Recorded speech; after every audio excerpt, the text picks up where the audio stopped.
Hey everyone, we're Atanas, Bethany, and Jody here at Earthkind Crafts, and welcome to our Summer Nature Crafting tutorial. We're so glad that you're joining us for some creative time. Today we're making our version of tea bag lanterns inspired by the Instagram account Sibster and others in the creative community who have given this try a style of their own. If you're a tea lover or have friends who are, this is such a cool way to give those tea bags a second life. Let's go! These are the materials you're going to be using for this project.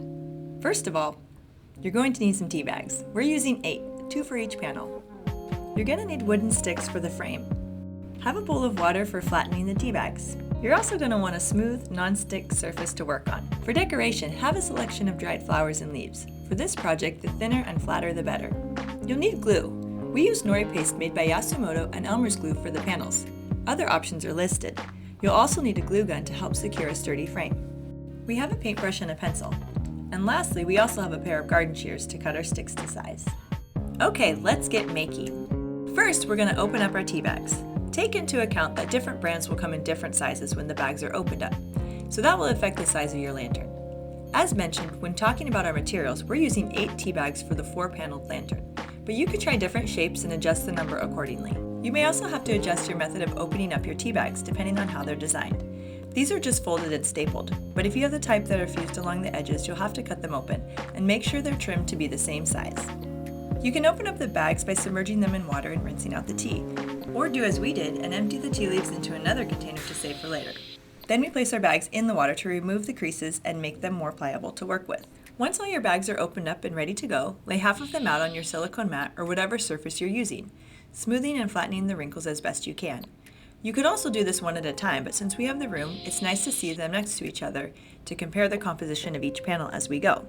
Using our brush, we're going to apply the paste to flatten our tea bags and then start adding our dried flowers. We like the nori paste, a starch adhesive, because it goes on thin and dries clear and smooth. Now this is the artistic part where you have complete freedom to play with the color and composition. Keep in mind that your sticks will be glued on the edges of your tea bag canvases, so if your flowers are right up on the edge, they'll overlap with the frame. This is totally okay, but just something to think about as you go. Once you've added all your flowers and leaves to a bag, brush more glue over the top of them, smoothing down the edges and the petals as you go. Now take a second tea bag and very carefully lay it over the top of the first. It can be hard to get the edges to match up, but do your best. You do have the option to trim the edges before adding the frame. Repeat until you have 4 panels. Now it's time to dry. You can let them dry naturally or use a hairdryer like us to speed things up a bit. Meanwhile, measure your sticks and cut them to size. We're using some disposable chopsticks that we had on hand, which made for a nice sturdy frame. But some other options might be popsicle sticks or wooden skewers. Next, you'll need 4 sizes of sticks. 4 for the top of the lantern, 8 for the sides, 4 for the bottom, and 2 for the struts. The exact measurements will depend on the size of the tea bags you're using. We're making a lantern that stands up off of the table, so we're cutting the side sticks longer than the length of the panels to create the legs. Before gluing the sticks down, it's helpful to lay them out on each panel to double check that the length is accurate. Using Elmer's glue, we begin to adhere our chopsticks to our panels, and we're smoothing down the edges around them for a nice clean look.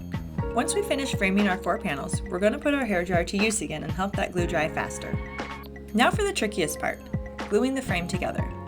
Use your hot glue gun to attach the first 2 panels perpendicular to each other, then continue until all 4 sides come together. To help get a more square shape, we're using an extra chopstick as a guide directly under our vertically positioned panel to make sure we're gluing at the right angle. You don't need to do this, but we found it effective. Use whatever method makes the most sense for you. To finish up, we're cutting 2 additional chopsticks to the same length, from one side of our lantern to the opposite, to create an elevated platform for our candle at the bottom of our lantern. We're gluing these in place with the hot glue gun, then wrapping an extra tea bag around the struts and gluing it in place to make our little platform. This last part can be done a number of ways, and we're excited to hear if you did it differently. Now add a candle, LED for safety. Sit down alone or with a friend and admire the cozy glow of your new paper lantern over a cup of tea. We hope you love this project and that little lantern made of tea bags brings you a bit of light and joy into your day. If you try this out, share it with your friends and family, and of course, share it with us. We'd love to see how you create this in your own style. Thank you so much for crafting with us, and we'll see you next time.